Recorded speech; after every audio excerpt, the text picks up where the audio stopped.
وسائل إعلام تابعة لجماعة أنصار الله إن الطيران الأمريكي لن تضيف حماس في بيانها ندعو الوسطاء الضامنين إلى تحمل مسؤولياتهم في لجم هذا العدوان الوحشي وتقلب الضربات التي شنتها واشنطن على الحوثيين في اليمن. سلسلة من الضربات الجوية. المقاومة المصداقية الأساسية اليوم أنت عند سيمتري، يعني أنت قصفت كل القطاع. نحن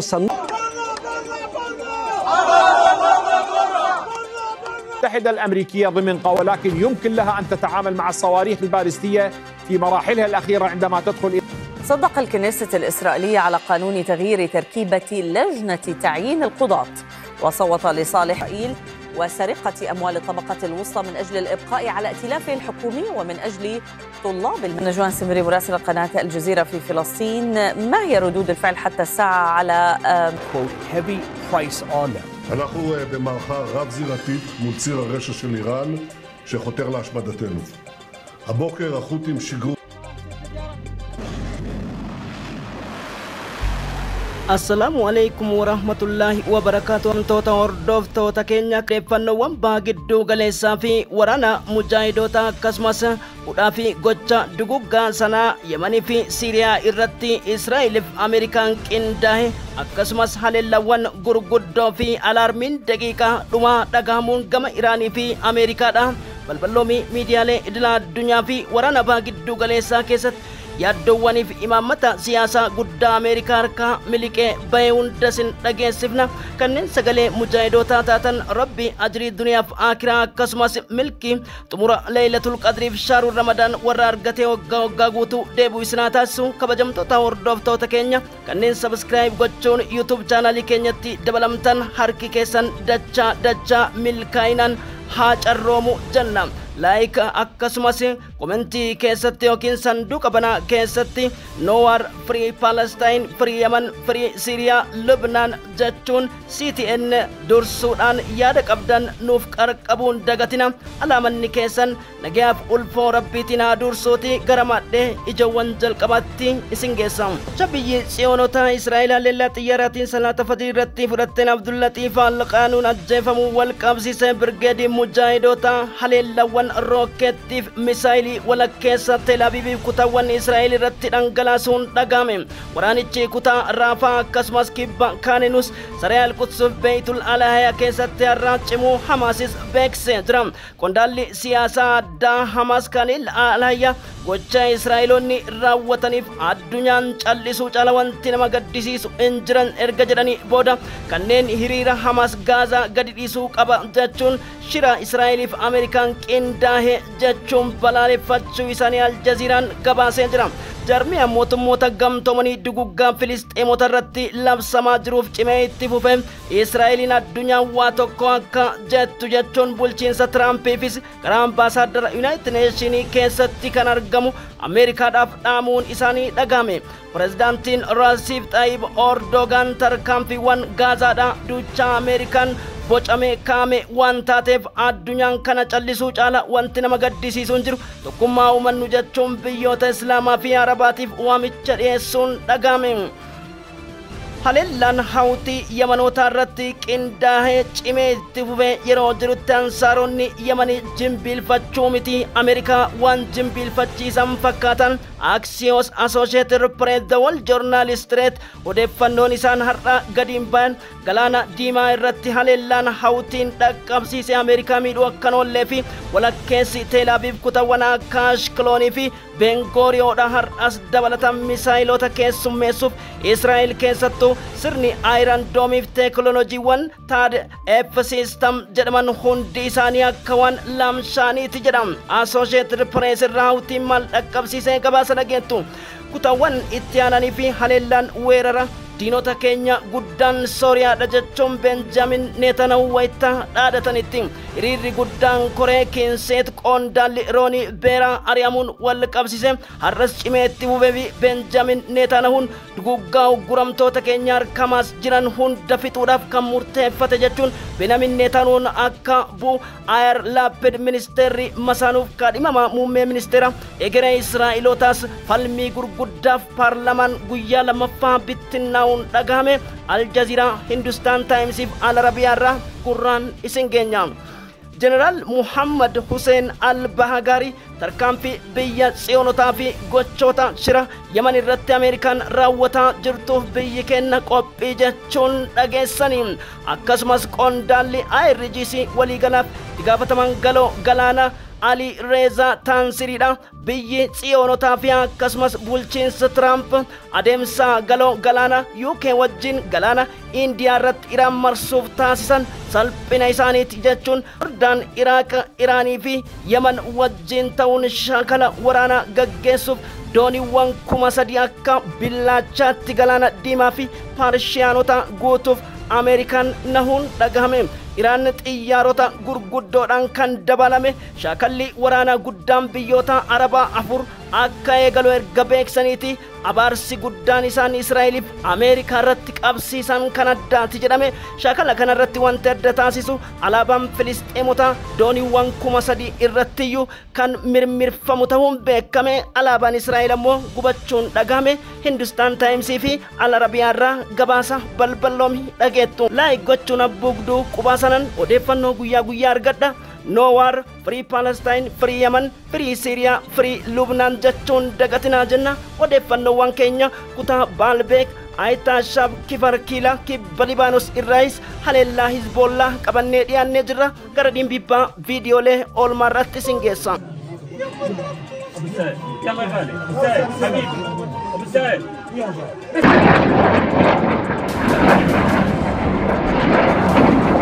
قلب على الاتفاق الذي وقعه معنا ووقعه في المقابل قال خليل الحية رئيس حركة حماس في غزة أن الحركة تلقت مقترحات لوقف تقريبا الجرائم الوحشية التي يرتكبها جيش الاحتلال تعد جرائم حرب وإبادة جماعية. استهداف حاملة الطائرات الأمريكية ترومان في البحر الأحمر بعدد من الصواريخ البالستية. لنستمع. استهدفت القوة الصاروخية مطار بن غوريون في منطقة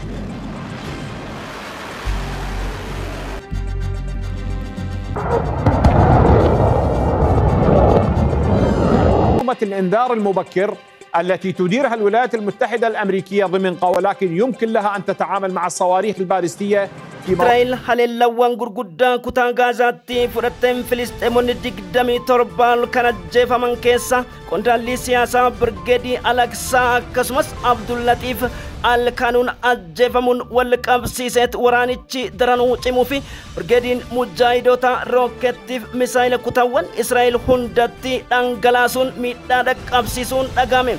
Iron Dome Iron Siri Israa'ilota rokettiiwwan M90 system jedhaman kan har'a dhibbootaan lakkaaman kutaawwan Israa'el hundarratti rooban duwwan baraarusi kanneen muraasni immoo miliqanii seenan konkolaataa sadii fi lubbuu namoota lamaa dabarsuu akka oolle Times of Israel wabeeffachuun Al Jazeeraan gabaase.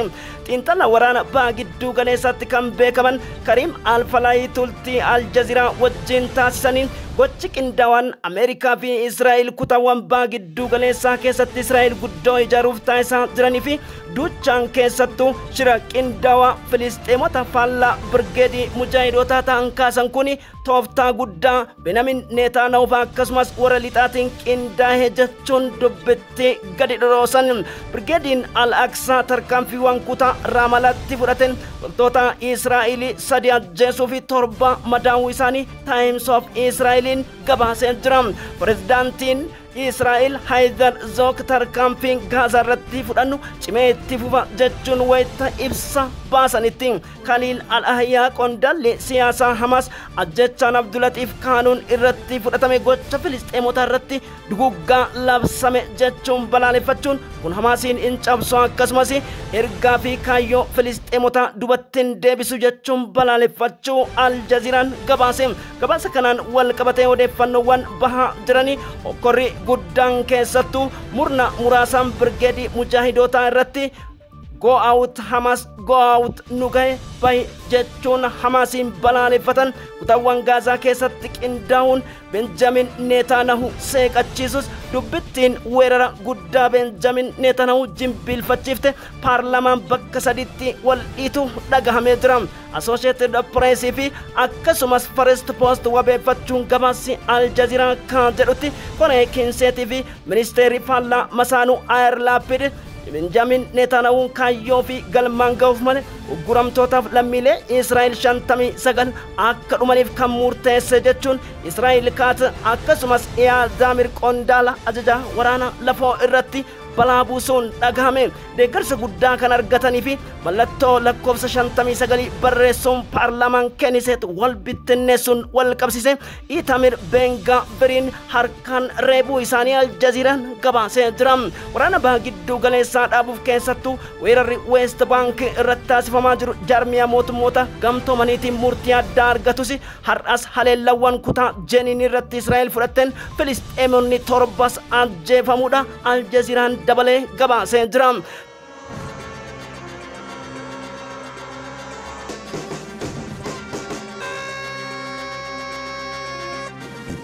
أيضا ربما أربط هذا بذاك بالعودة إلى بداية دعني أقول بأن حركة حماس في غزة أن الحركة تلقت مقترحات لوقف إطلاق النار وتعاملت معها بإيجابية. وأضاف الحية أن الحركة فعلت كل ما يلزم من أجل إنجاح اتفاق وقف إطلاق النار وتبادل. وإن العملية العسكرية المتدحرجة في غزة لا تحقق تحولا في موقف حماس حتى الآن، لذلك فإن إسرائيل منه واستأنف مجددا عدوانه على في التام للعدوان على أهلنا في غزة وضمان إن ليفيت إن العملية ضد الحوثيين في اليمن ستستمر إلى حين استعادة حرية الملاحة وضد أهداف تابعة المقاومة المصداقية الأساسية. اليوم أنت عند سيمتري، يعني أنت قصفت كل القطاع، نحن سنقصف مركز صقل إسرائيل بشكل عام. لن تضيف حماس في بيانها ندعو الوسطاء الضامنين إلى تحمل مسؤولياتهم في لجم هذا العدوان الوحشي، وتقول أن الإدارة الأمريكية وتشدوغان فلسطيموتا رتي فدتموف دجي فلسطيموتا هونغسوف تاسيفمو فدتمن قبو جچون بيوتا ربا في اسلام دلا الدنيا كسمس كنين قوقما مرغنا موما قبنيف جارميالي سيفيلي الدنيا تيف كوامچ ديسن بريزيدنتين تركي راسيف طيب أردوغان بيتي تنا الدنيا تكجچوني قبدي وچيسو كنيسان غازا رتي راوتما جرو بولچينسا ترامپين تهو جچو عبارو إساني الجزيران غباسين جرام ministeerri deebisanii dhaabuuf akkasumas biyyoolessa Tarkiyyeedha deeggarsi namoomaa akkasumas gochoota gurguddoo keessattuu hongeewwan ji'a ramadaanaatiin gaazaa filisxeemota agabsaa jiran kora keessatti kan argamtu Ankaaraan dhimma filisxeemota irratti callisuu addunyaatiif Ameerikaa balaaleffachuuf gamtaan Awurooppaa aangoo murteessuu kan qabnes qeequu isaanii Aljaziiraan dabalee gabaaseet jira. Kabajamtoota hordoftoota keenya tarkaanfiiwwan gidduu galeessa gaazaa irratti fudhatamaniin wal qabsiiseeti humni Hizbollaa tarkaanfii Israa'el irratti fudhatu yeroo jalqabaatiif qondaalli waliigala Hizbollaa Sheek Naayif Qaasim akka jihaadatti duula Alaqsaa deebifna jechuun loltoota isaanii dammaqsuun dhagame. Almaadiyaa Libaanus wabeeffachuun gabaasni miidiyaalee idilaa addunyaa akka jedhutti Hizbollaan haleellaa guddaa Israa'el irratti fudhachuuf qophii ta'uu fi adeemsota tooftaawwan waraana Israa'elitti cabsu bocee lafa kaa'uu kan dhageette Tel Aviv ibidda uffattee beenzila liqimsiteetiin kutaa kibba Baalbeek irratti haleellaa qindaawaa fudhatteen siviilota sadii ajjeesu MTV Libaanan wabeeffachuun Aljaziiraan gabaasee jira. Bulchaan Libaanos haarofni tarkaanfii Israa'el fudhattu kana jaarmiyaan mootummoota gamtoomaniif Faransaa Ameerikaan akka dabachiiftuu fi ergama addaa Steven Witkoofiif dhaamsa erguu isaanis Aljaziiraan dabalee gabaase. Hizbollaan si'aachammoo biyya tsiyoonota wajjin weerara keessattuu kutaawwan laga litaanii darbuun Israa'el fudhattu irratti eenyus nagaan hin qubatu jechuun tarkaanfii torbeewwan darberraa kaasee hanga irratti fudhatteef gatii guddaa kabaluu akka jirtu Tel Aviivin akeekkachiisuudha Aljaziiraan gabaase. التوقعات وفقا لترامب تعهد أمريكي بمواصلة الضربات على الحوثيين وهدفا عسكريا جنوبية يافا المحتلة بصاروخ باليستي نوعي فلسطيني.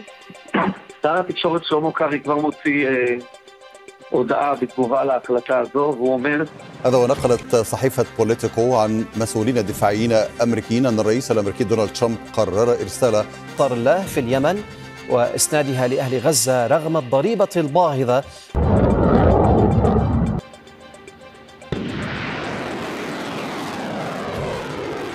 Trump's approach to the United Arab Emirates will change. The country's armed forces chief of staff Major وليس ثابتة متحركة وليست ثابتة، يمكن إطلاقها من منصات ثابتة ولكنها ستكون هدف سهل بالنسبة للولايات المتحدة الأمريكية، لأن شبكة الأقمار الاصطناعية الآن تنتشر خاصة العسكرية بشكل كبير جدا. Tooftaawwan waraana Israa'elitti cabsu bocee lafa kaa'uu kan dhageette Tel Aviv ibidda uffattee beentila liqimsiteetiin kutaa kibba Baalbeek irratti haleellaa qindaawaa fudhatteen siviilota sadii ajjeesu MTV Libaanon wabeeffachuun Aljaziiraan gabaasee jira.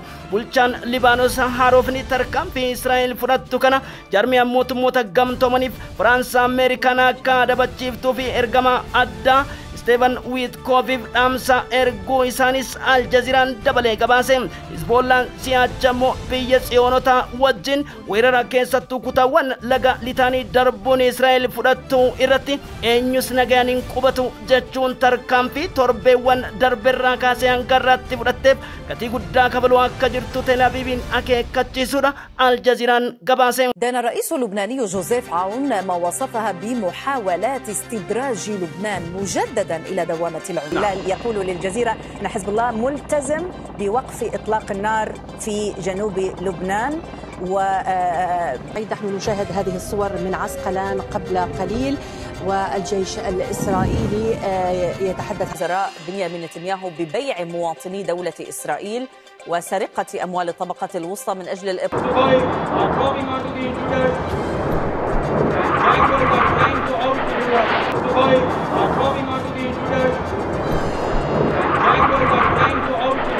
Some breaking news that we are following as we take a live.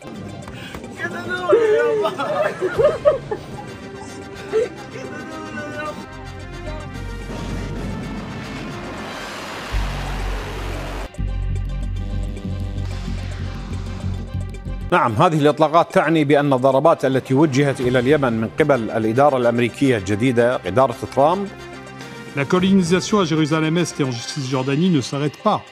اعترض صاروخين أطلق من اليمن ونقرأ في أبعاده الماضية عن هذا الصاروخ دلالاته وأهم ما رصدته عسكريا في خصوصية الهدف هذا اليوم.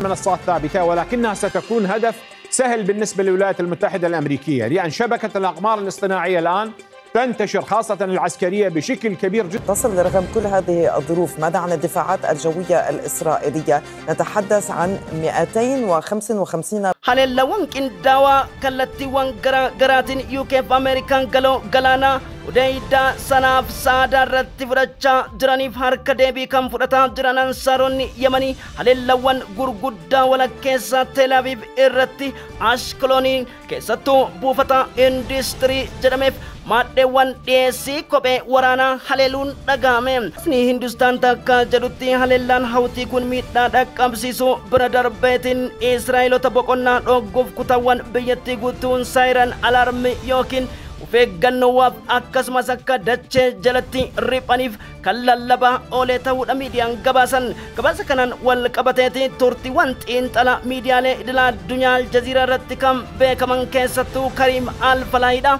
Tarkaanfiin hawtii Yemanoota deeggarsa Filisxeemotaatiif fudhate hanga wareegamatti humnoonni jeeshota yookiin ansaarota Yemanii kaffalaa jiran sirriidha jechuun kan deeggaran ta'uu fi tooftaawwan siyaasaa baa gidduu galeessaa keessatti Iraan dhidhimsuudhaaf humnootaaf maadheewwan Iraaniin kan isheen dhoobde hunda balleessuuf akka lafaa kantu himamaatii jira.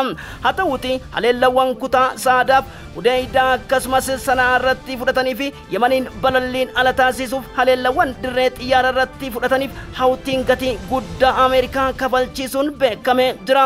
Signal Private jedhamuun iccitiiwwan keessattuu Trump harka baheef qondaaltota aangawoota Trump tibba kana muudamanii fi jedhi Vansitaana pirezidaantii Ameerikaa harka miliqee fi gaazexeessaa beekamaa Ameerikaa harka gahe hawtii fi Iraanotaan saayibariin rukutamee ansaarota harka ga'uun ansaaronni kaleessas har'as haayiparsonikiin lammaffaaf gaayidid gaadar akkasumas har ammoo Telaaviiviin misaayil haayipaarsoonikiin rukutuun dhagame. Israa'el baay'ee naateet jirti. Dhiphina keessatti bokkora keessatti kan argamtu Telaaviiv gama kaaniin weerara dhiiga ilmaan qulqulloota dhangalaasaa wayita jirtutti tarkaanfiin hawtii Yemenootaan cimee akka itti fufus himan. Yahyaa Saariyaa ibsaadha miidiyaalee kennaniin shororkeessaan eenyu jechuun bulchiinsa Tiraamp gaafatan. Shororkeessaan isa duguggaaf boombiiwwan toonii kuma hedduu Filisxeemota irratti akka raawwatamuuf Israa'el labsee fi gochoota duguggaa mirga namoomaa sarbabiinsa mirgaa cabsan deeggaruu caala shororkeessummaan hin jiru. Ameerikaan kana addaan hin baafanne shororkeessitoonni isaanii jechuun dubbitti isaan dubbatan miidiyaaleen idila addunyaa hanga warra lixatte wal harkaa fuudhanii peentaagoon irratti horgufuun dhagahame. Haa ta'uutii Piit Heeksan ajajaan ministeera raayyaa ittisa Ameerikaa hawtii barbadeessuuf tooftawwan addaa bocachuu erga dubbatanii booda adeemsi siijinaal piraayiveetii fi toorri sabaa himaa sun butame jedhu tooftaadha jechuun halanis miidiyaaleen akka Axios, Middle East Monitor, Newsweek garuu odeeffannoowwan kun hawtii harka ga'uu fi hawtiin istiraateejii Ameerikaa guddichaaf dooniiwwan badhattoo nikileerii isaan gara baha giddu galeessaa galaana diimaaf baab el mandab hanga Meeditiraaniif Indiyaa irratti fidan haleeluuf meeshaa gahaa akka qabutu dubbatamaatii jira. معتبر أنها لا تكفي لوحدها في إيقاف الحوثيين، فالقضية بحسب المجلة تكمن في أهمية التأثير على داعميهم في طهران، خارجية كالصين وروسيا انطلاقا. نحن ندفع ضريبة أخطاء تقديرات أيضا من الحكومة اليمنية التي يسيطر عليها بين قوسين الإخوان المسلمين. هذه حقيقة من الضحية. اليوم العالم كله يدفع ضحية تقديرات خاطئة من كل الأطراف. استهداف حاملة الطائرات الأمريكية ترومان في البحر الأحمر بعدد من الصواريخ البالستية. لنستمع. استهدفت القوات الصاروخية مطار بن غوريون في منطقة يافا المحتلة وذلك بصاروخ مر أن تتمادى وإلا ستفقد المقاومة المصداقية الأساسية. اليوم أنت عند سيمتري، يعني أنت قصفت كل القطاع، نحن سنقصف مركز صقل إسرائيل. أن تصل رغم كل هذه الظروف، ماذا عن الدفاعات الجوية الإسرائيلية؟ نتحدث عن 255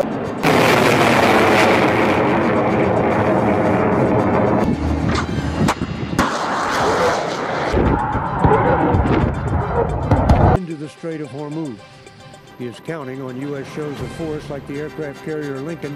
In the presence of political officials and artists, as a loving tribute to this martyr and as a commemoration of his memory. Accusations of Israel. Kin Shia Islama Iran tarkaanfiiwwan maqballeessi United States of America fi kolli basaasa akkasumas ergannoowwan intelligensiif hanga droonota irratti Ameerikaan dubbii nu barbaadu jirti jechuun daawwannaa Paakistaan kan taasisan ajajaan raayyaa ittisa waliigala Jeneraal Muhammad Hussein al-Baagaariidha biyya tsiyonotaaf Ameerikaa akeekkachiisuun dhagahame. Nuti nikileerii kamirraahuu dhimma hin qabnu kan jedhaniif kaleessa sammoo alaabaa Israa'elii fi Ameerikaa irra kan deemanii fi maadhee magaalaa harawa misaayilii baalaastikii diroonotaaf dhiiba nikileerii hin dhabneef tajaajila teekinooloojii pilaazmaa fi ispeesii irratti saatalaayitii harawa wayita eegalsiisan dubbiin isaan har'a dubbatan Ameerikaa kal'oo irraa urgufutu dhagahama. Itti dabaluun ajajaan galoo galaana Iraanotaa RGC Ali Reza Tansiri biyya tsiyonotaaf akkasumas tooftaawwan galoo galaana Parshiyaa, Indiyaa fi Baab el Mandab to'achuuf isaan deeman UK fi Ameerikaa akeekkachiisuun dhagahame. Iraan kanarratti abbaa nu barbaadeef deebii qabna.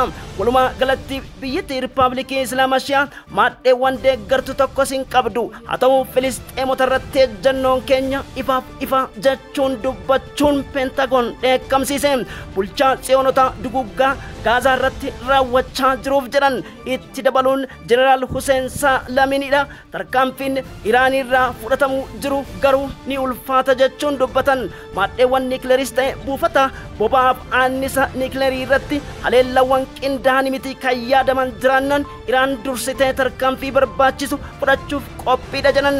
Addunyaan yookaan gurraaf ija qabaattu taate haleellaan duuchaa duguggaa Yaman, Sooriyaa fi Gaazaa irratti deemaa jiru ejjisaa qabtee arguu hin wallaalle. Haa ta'uuti olaantummaa warra lixaaf Ameerikaa mirkaneessuuf biyya tsiyoonota gabbisuuf kan taasisan Iraan yoomillee hin fudhattu. Qaamni Iraaniin asiif achi deemi jedhee marmaarsiisuuf akka barbaadetti ajaju aangoon qabu jechuun Jeneraal Hussein Salaamii dubbiin isaan dubbatan ijoo miidiyaalee idil addunyaa ta'e. Attacks on American diplomats and military personnel, but we caught extend into the Strait of Hormuz. He is counting on U.S. shows of force like the aircraft carrier Lincoln. And this is, of course, the automatic Western intelligence agencies. The launch, therefore, represents not just a technical achievement. دعني أقول بأن إسرائيل الآن تتواجد ضمن قيادة المنطقة الوسطى. سابقا كانت ضمن المنطقة الأوروبية أو المنظومة